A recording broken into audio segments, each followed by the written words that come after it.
Gen student. So our today's topic is expression for pressure exerted by gas. So before starting this, as we know that कि pressure क्या होता है, ठीक है? It is the number of molecule. Suppose that एक container है ये, इस container में there is the number of molecule of a particular gaseous medium. Okay? वो molecules जाके कितना कंटेनर्स के वॉल्स पे टकराते हैं, जो कोलिजन होता है वो कोलिजन ही हमारा प्रेशर क्रिएट करता है. ठीक है, तो let us find the expression for that. हमने क्या किया कि क्यूब ले लिया. Okay, you can see that cube. इसमें डॉटेड लाइन से हमने इसका डायमेंशन कोऑर्डिनेट एक्सिस बनाया. ये एक्स एक्सिस हो गया, इधर जेड एक्सिस हो गया, दिस इज जेड, और ऊपर वाई एक्सिस हो गया. ठीक है, अब अगर हम ये मान लें, लेट क्या मान लें, let n be the number of molecule, n be the what, number of molecule per unit volume, and small m is mass of each molecule. Okay, क्या कह रहे हैं, हमने माना कि small n number of molecules per unit volume है, और small m हमको क्या दिया है, it is mass of each molecule. ठीक है, अगर हम मान लें जो भी मॉलिक्यूल है, each molecule are moving with velocity Vx, Vy, Vz. तो अगर सपोज दैट हमने माना कि एक मॉलिक्यूल यहाँ पर ये है, तो ये क्या हो जाएगा, इसका, इस मॉलिक्यूल का वेलोसिटी हो जाएगा, पर्टिकुलर वेलोसिटी. ठीक है ना. अगर हम बात करें कि ये मॉलिक्यूल जब यहाँ से मूव करेंगे, ये वॉल जो है, ये इस ट्यूब का जो वॉल है जिसका एरिया ए दिया हुआ है, इस फेस पे जाकर टकराएंगे सारे मॉलिक्यूल्स. ठीक है, और टकराने के बाद रीबाउंड भी होंगे. ठीक, तो उस कंडीशन में जब वो रीबाउंड होंगे तो क्या चेंजेस जनरेट होंगे. ठीक है, इसमें देखो y और z एक्सिस में कोई चेंजेस नहीं हो रहा है. चेंज किसमें हो रहा है, x के एक्सिस पे. तो यहां पर क्या हो जाएगा, minus vx, vy and vz. Okay, वो हमारा x कंपोनेंट में चेंजेस जनरेट होगा. ठीक है, फर्दर क्या करेंगे, change in momentum. Change in momentum क्या मिल जाएगा, मोमेंटम में जो चेंज होगा, अगर हम माने मास इसका गिवन है, तो ये क्या हो जाएगा, minus m v x. Okay okay, ये हो जाएगा माइनस 2m vx. ये चेंज हो जाएगा हमारे मोमेंटम में. फाइनल ये है, इनिशियल ये था, फाइनल. ओके बच्चों, तो by conservation of momentum imparted to the wall. ठीक है, वॉल के थ्रू कितना मोमेंटम इम्पार्ट होगा, वो हो जाएगा this is equal to 2m vx. जो माइनस 2m vx आया था वही हमारा मोमेंटम इम्पार्ट हो जाएगा. अगर ये देखा जाए, ठीक है, कि मान लेते हैं, पूछता है कि डेल्टा टी टाइम में,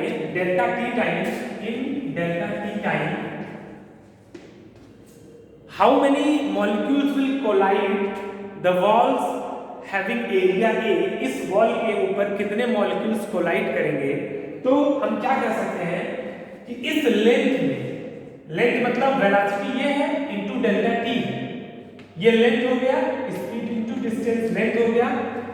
इस लेंथ में कितने मॉलिक्यूल्स होंगे, या इसको अगर एरिया ए से मल्टीप्लाई कर दिया जाए, तो जितने मॉलिक्यूल्स होंगे इस वॉल्यूम में, वो क्या करेंगे, वो यहाँ पर टकराएंगे.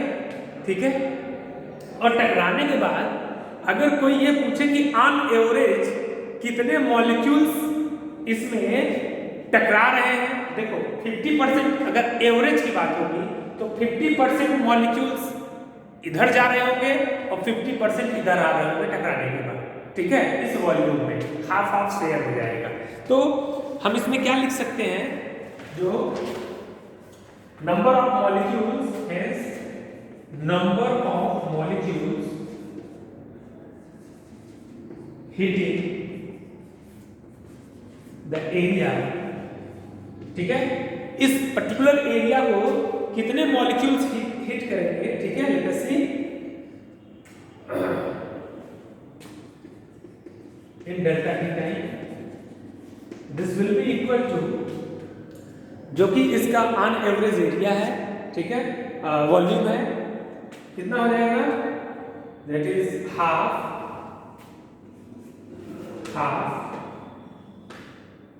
ए वी एक्स डेल्टा टी, और इसमें क्या हो जाएगा, मल्टीप्लाइड बाई एन, ठीक है। मान लो इस यूनिट वॉल्यूम में n number of molecules per unit volume थे, ठीक है, और इसमें क्या हमने हाफ कर दिया है एवरेज वैल्यू के लिए, और टोटल वॉल्यूम कितना था, एरिया मल्टीप्लाइड बाई डिस्टेंस या लेंथ, ठीक है। ये हो गया हमारा क्या है, number of molecules hitting the wall, ठीक। Now total momentum transfer to the wall क्या हो जाएगा, total momentum transfer to wall, ठीक है। वॉल को टोटल कितना मोमेंटम ट्रांसफर होगा, okay, in time delta T वो कितना हो जाएगा, that is delta P is equal to delta P change in momentum, ये इतना टोटल मोमेंटम है, और नंबर ऑफ मॉलिक्यूल्स कितना है आपके पास, half A V X delta T, okay. तो ये 2 और 2 कैंसिल हो जाएगा, क्या बचेगा, एन एन वी एक्स का square A delta T. Force is equal to क्या हो जाएगा, rate of change of momentum, this is equal to, इसमें से ये टी कैंसिल हो जाएगा, टी कैंसिल हो जाएगा, क्या बचेगा, N N V X square A, ये हमको फोर्स मिल गया। नाउ अब हम लोग कैलकुलेट करेंगे प्रेशर, तो pressure on the wall, pressure on the wall will be equal to force per unit area and Vx square A upon A cancel हो जाएगा, okay okay, so A cancel हो जाएगा, बचेगा क्या, n m Vx square, okay. Now as we know that कि all the molecules in this cube they have different velocity at different time, then we can replace this Vx square by T is equal to n Vx square का बार, means यहाँ पर हम लोग क्या ले रहे हैं, एवरेज वेलोसिटी ले लेंगे, क्योंकि हमको नहीं पता है कि कौन सा मॉलिक्यूल किस वेलोसिटी से मूव कर रहा है, okay. Now as gas is isotropic, ठीक है, जो भी गैस हम ले रहे हैं वो कैसा गैस है, वो आइसोट्रोपिक है, तो इन दिस सिचुएशन क्या हो जाएगा, मॉलिक्यूलर वेलोसिटी डिस्ट्रीब्यूटेड,